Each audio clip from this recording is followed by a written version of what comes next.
Okay, so in this video, we're going to be looking at changing the period.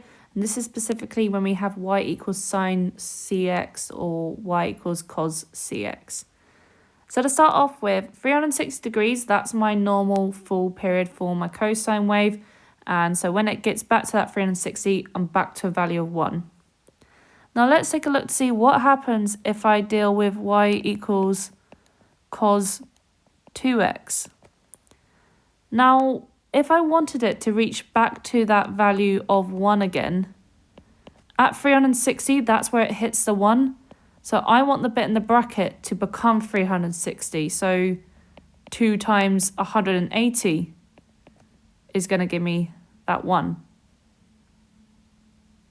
And in that way, because I'm getting to that 1 quicker, I'm actually making my period shorter, because what happens is I'm saying I can fit in 2 of these cosine waves to get me to that 360 degrees, to get me to that 1. So that is essentially what's happening. So my new period, I take what the old period was. So in most of these cases, for dealing with sine and cosine, it is the 360, and then I divide it by c. I'm just leaving it as old period there because if we think about the tangent, remember that was 180. So if you were to apply this, you would do 180 divided by c. So let's take a look at a few questions which are more similar to what you would be dealing with. So here I've got sketch the graph y equals sine 2x. And I want to do it in between the 0 to 360 degrees. So my new period for my sine wave, normally it's 360 degrees. I divide it by 2, so that's going to be 180 degrees. So I'm going to be able to fit in 2 of those into that 360. So my sine wave is like so, and I want to just draw in a second one of them. So I'm still got the 1 and the minus 1, but now think. So at this point here, that is going to be my full singular period, and that will be hitting to the 360 degrees. These in-between points, normally in a sine wave, it's 180 and the 360. And what I've done is I've halved it. So that first point, half of 180 is 90 degrees. And so I'm going up in 90s in each step here. So let's take a look at this next one, the y equals cos 6x. So my new period is going to be 360 divided by 6. So every wave takes place over the course of the 60 degrees. So thinking about my wave, actually I'm probably going to need a little bit longer than that. So if I was to deal with the normal cos wave, normal cosine wave, this is my smiley face, and it passes through typically at 90 and 270. Now all of those I'm also going to be dividing by 6. So first I need to fit in 6 of these. So 1, 2, 3, 4, 5, 6. Ooh, got there eventually. So at this point here, that's the 60 degrees. And I want to divide each little bit by the 60. So that first point there, that's going to be 15 degrees.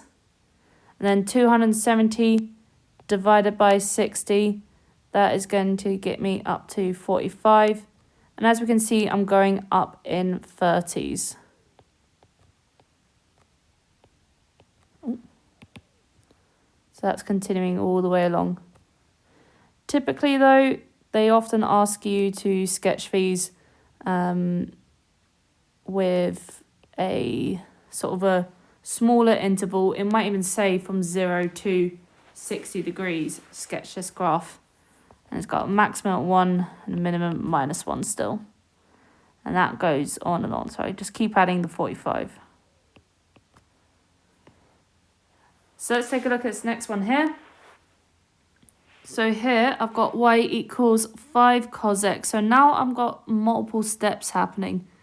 So my normal cos wave looks like this, with the 1, -1, 90, and 270. So then my 5 cosx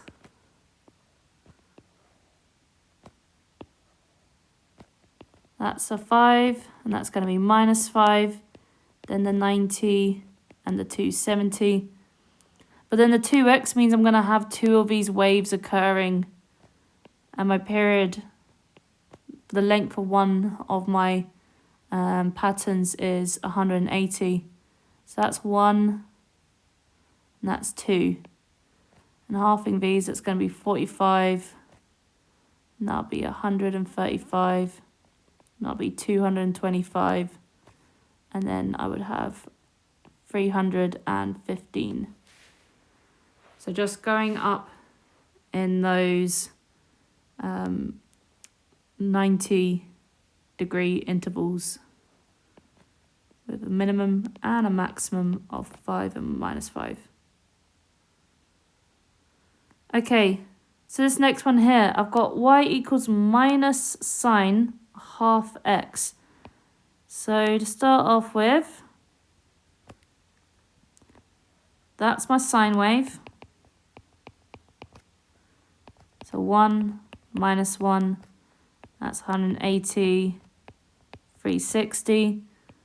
And then I'm going to have my minus sine x. So remember that flips it so it's upside down now.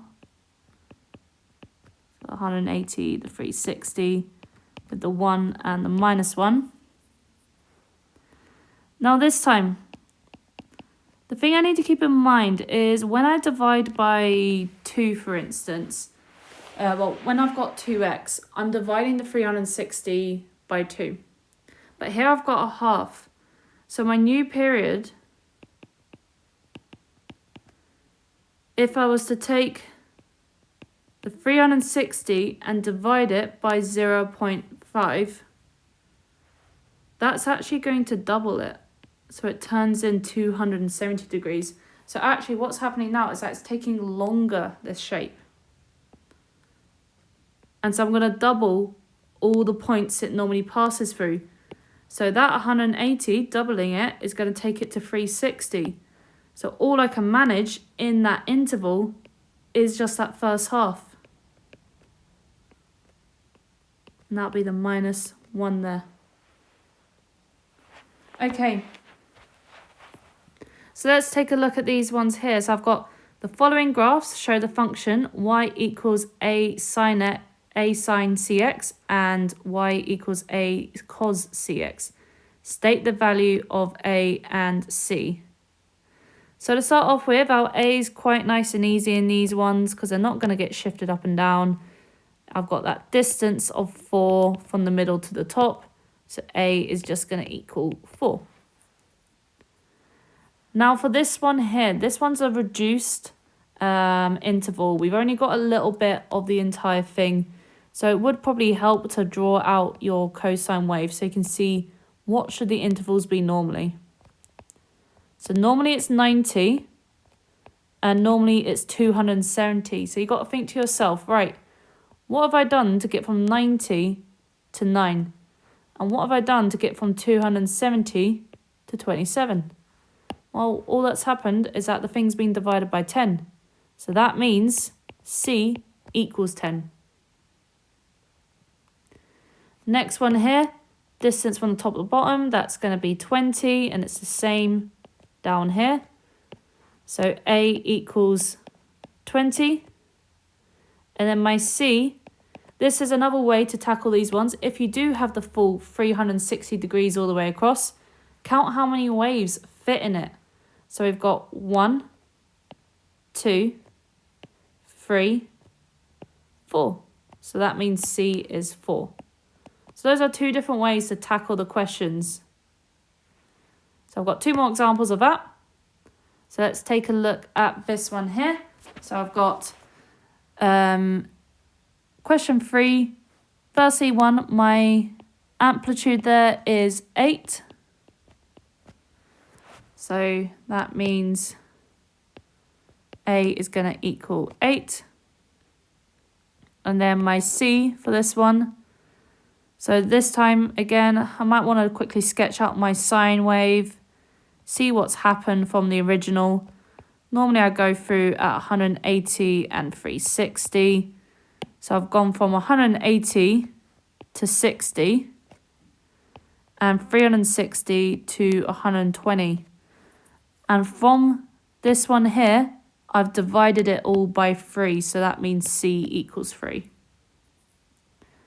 And then last one, this is my amplitude there is 5 and same down below, that is 5 as well. So A is going to equal 5, but I very nearly made this mistake here. Look at the shape of it. My cos wave is upside down, so that means that's going to be minus 5. And then my C, again, I can tackle this in a way of counting how many times it fits into that 360 degrees because I go all the way to the end.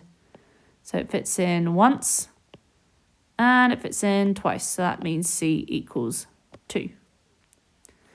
So let me know if you have any questions about that. It can be a little bit weird, but it is just about spotting those patterns.